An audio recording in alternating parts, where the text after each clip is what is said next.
Hello, and this is the Warpforge with a channel update. In this video, I'm just going to be telling you all what's to come and a few things here and there. So to start off, I'm going to be honest, I'm going to be venting off a little bit here.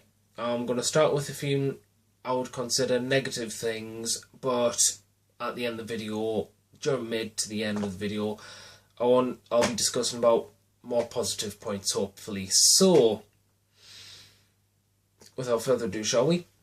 A while back, a very long while back actually, I said I would do the review of the Orc Codex. And I will be doing that. I will be definitely doing that soon.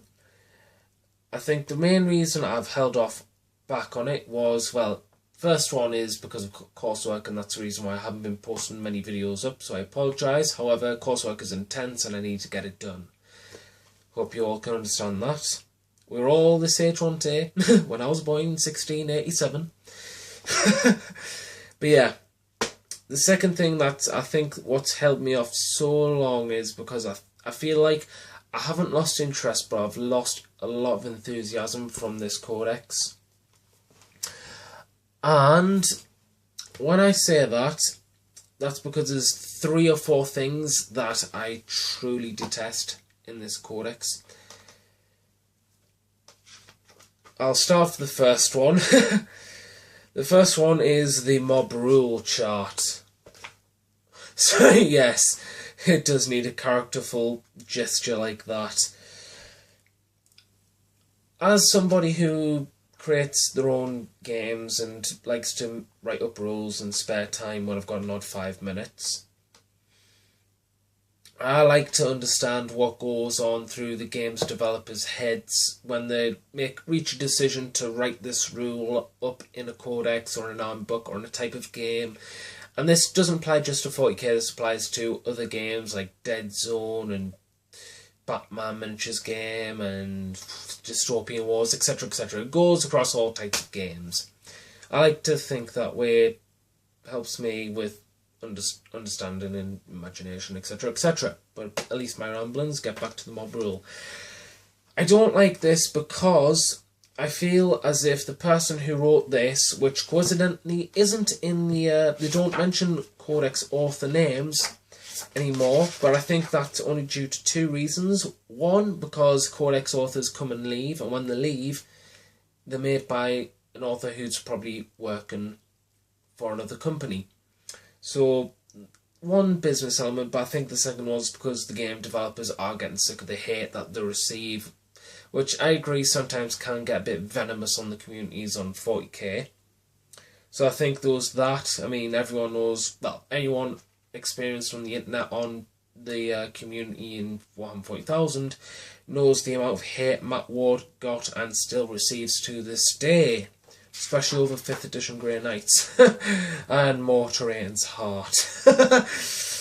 Yes, that piece of business. So I think that's why they've wrote that in, but I still think that it is on one author, and I think the author of this codex has literally, they either didn't want to do this codex, or they've initially thought stereotype of orcs, they're just a comedic bad comedy race, so let's just put some random rules in.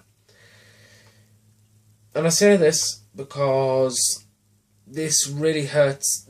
I don't like it because after multiple times playing the orcs, I find the mob rule hurts me more than my opponent does.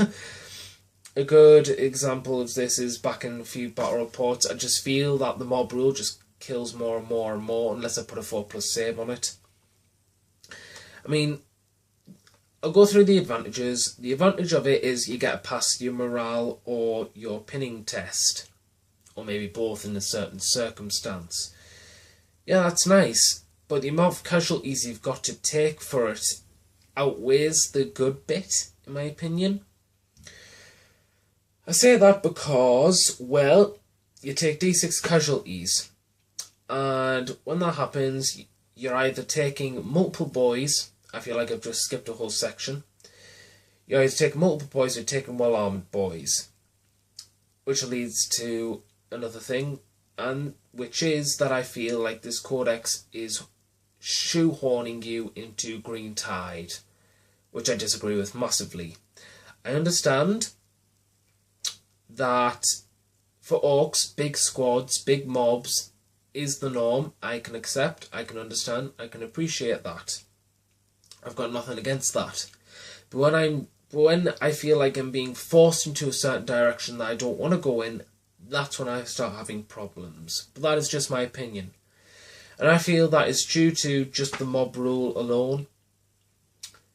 That mob rule just makes me feel like I'm shoehorned, because if I don't take armour, I'm taking a lot of guys off. In which case, I'll need a lot more guys, or a lot more boys, to cover those casualties. In which case, I've got tons of boys on the table. So it doesn't matter if I take a few casualties, because I'm still rushing boys and boys, wave after wave, at the opponent. Or I can do what I have done, which is take heavy armour, which gets really expensive. I mean, the big shooter boy squad that you've seen in past battle reports. Pardon me. Oh, JB. Sorry. Got a bit of trapped wind in me throat. Oh, sorry. As I've said, as you've seen in past battle reports, I've usually taken heavy armour on me mobs. The problem is like, with me 30-man mob squad, with the 3 big shooters and all the shooter boys, with the knob, it gets really expensive. That unit takes up 350 to 400 points of a unit that could be instantly wiped out due to like barrage, like the odd Manticore missile. AP4 isn't the best arm in the world, but it gives us protection. I am personally an orc player who prefers mech armies. I like Mega Dreads, Killer Cans, Def Dreads, Battle Wagons, Def Copters, Dakka Jets, Burner Bombers, Blitzer Bombers, mech stuff, the orc vehicles, the things that should not be, clanking around on the table while the xenobiologist is firing his last pistol up at the Mega Dread or the Killer Can or whatever, seeing it steaming towards you, praying that something breaks, even though it should already be broken and fallen apart anyway, because it shouldn't be there in the material universe, but it just is, because that's the orc psychology around it. That's why I like mech armies. I like the big steaming, cloudy, clogging, walking, stomping, flying, smashing, pounding the Dakka out. I like mech armies. For the 3rd time. Yeah, so it just feels like if I'm spending all that points on orc boys, I'm not getting many mech stuff out there.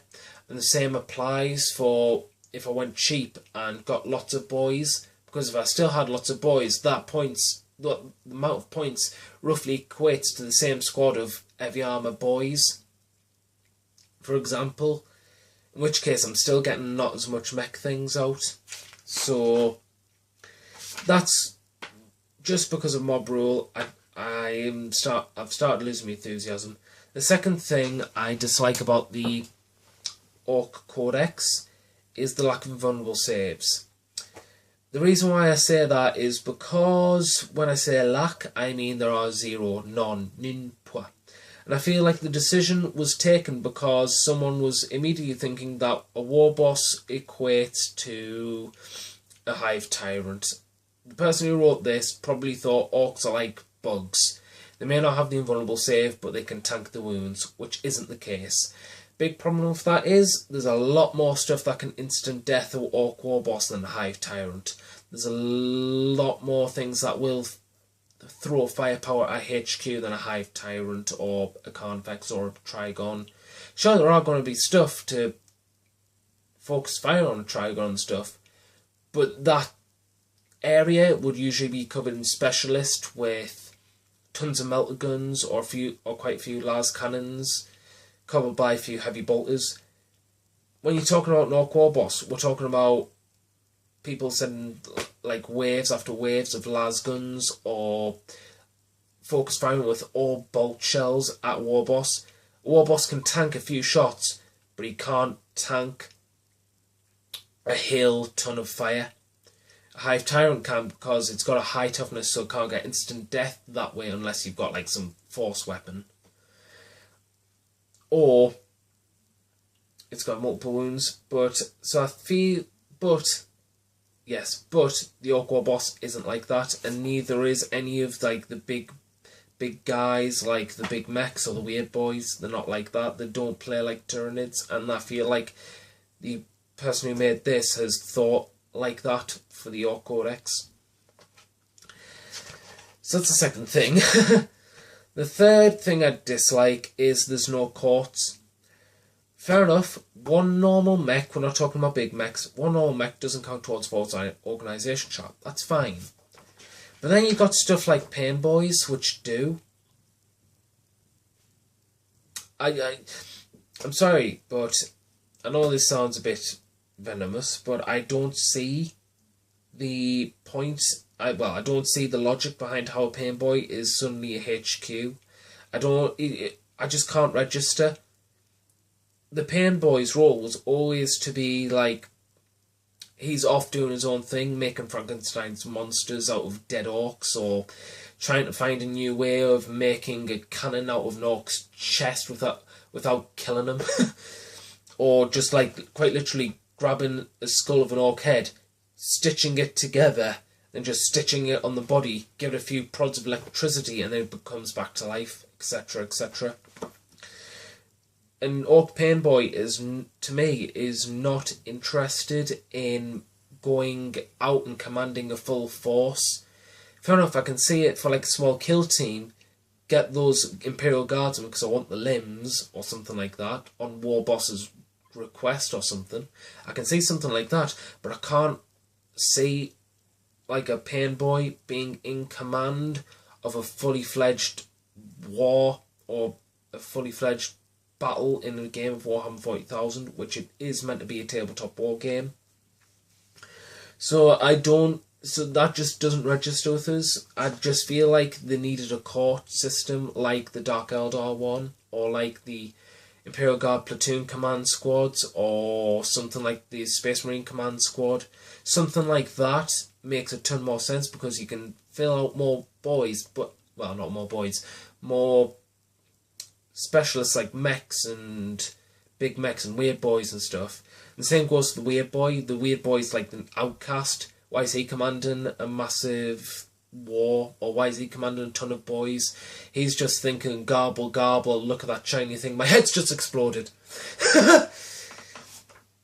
So yeah, there is just some logic that doesn't register to me, unfortunately. The fourth thing that I dislike was it does feel a bit tame. I just don't feel like they're as crazy as they used to be, in my opinion. They're just like, I remember from the 4th edition that survived all up to 6th edition or 7th edition, the Orc Codex felt a bit more experimental and stuff. This one it feels like it's gotten more tamer, more controlled, and that's not a good thing. If you're an Orc player, anyway. I like to see things going out of control. I like to see like a big mech shock attack gun malfunctioning, teleporting, then wiping out like a whole squad because apparently some Gretchen got stuck in the cogs and it just went overload and just taken half of reality into the warp or something like that. Just something mad like that.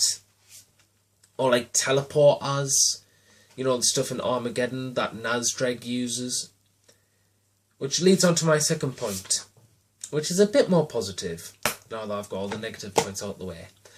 I haven't read anything on Wargasgul's supplement, but I plan to. I definitely plan to read a lot more on the Wargasgul supplement, because I've heard amazing things about them. Stuff about the aspects of orcs I like mechs, Mega Armor mobs, Stormboy mobs. Apparently there's special formations and nice gear they get as well with that. So I am looking forward, and I will probably get myself the Wargasgul supplement. So, like I say, I haven't lost interest because I still want to play my orcs, because they are fun at the end of the day. but I want to see what this Wargalskull does. So at the moment, the orcs are getting shelved until I get Wargalskull, and then I'll have a look at that and see if I like it or not. Now we're off the negative stuff, we can go on to the more positive stuff.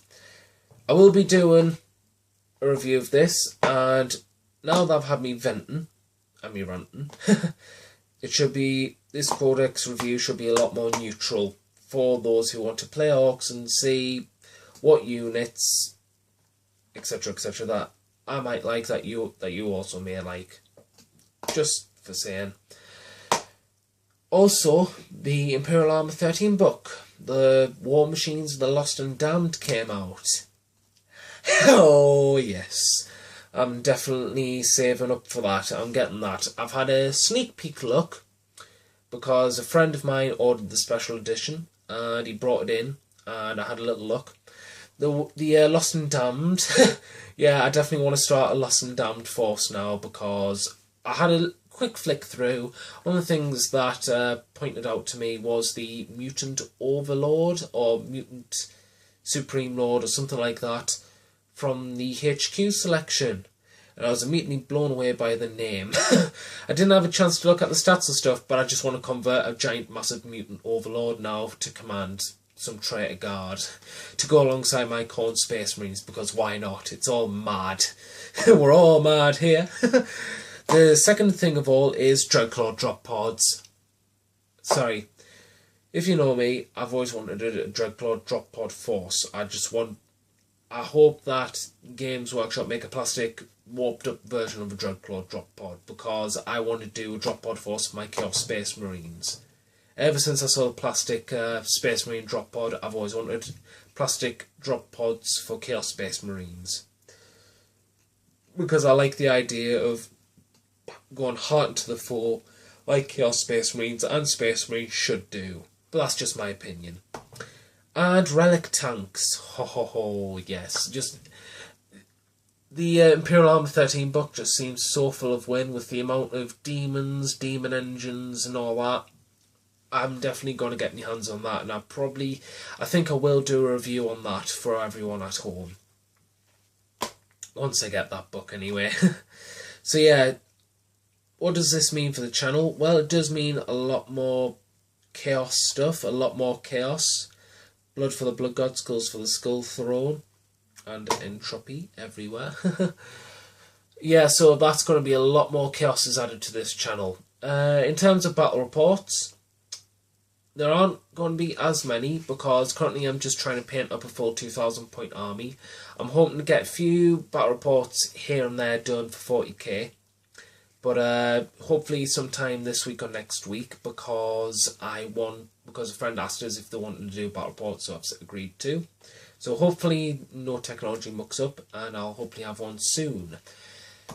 This also means, what does it also mean for the channel? A lot more codex reviews. There's going to be a lot more work in progress videos. There's going to be a lot more finished models and stuff, and how I painted all that, like I've done in the past. A lot more of that content, and a lot more general gaming discussion videos. So just aspects about the hobby, music that you listen to, rules about the hobby, maybe equate stuff like rules within codexes, how you interpret everything, etc., etc. More personal discussions between you guys and gals at home and me, just talking, just having a bit of a chat. So hopefully that's what's coming up to the channel next. I'd also like to point out that I do have a blog, I do have a Facebook page and a Google Plus page, whatever you call them. They're all linked on the channel homepage, where the banner is, where the Chaos Space Marines are fighting the Imperial Fists. They're in they're in the bottom right corner. So if you want to give them a like to see even quicker updates, because what they are there for is just something on the fly. So I give you guys and gals out there more content on what I'm doing currently, and what my club, what my local gaming store is doing as well. So just ideas surging out, and hopefully a lot more content from those Facebook pages and blogs. So if you want to see more of what I've got in store, and you like what you see already, and and if you want a lot more content to come up, then just please give this video a like and a subscribe. That would be very much appreciated, and I would be truly thankful for that. So this is the Warp Forge, signing out, and remember, keep on forging.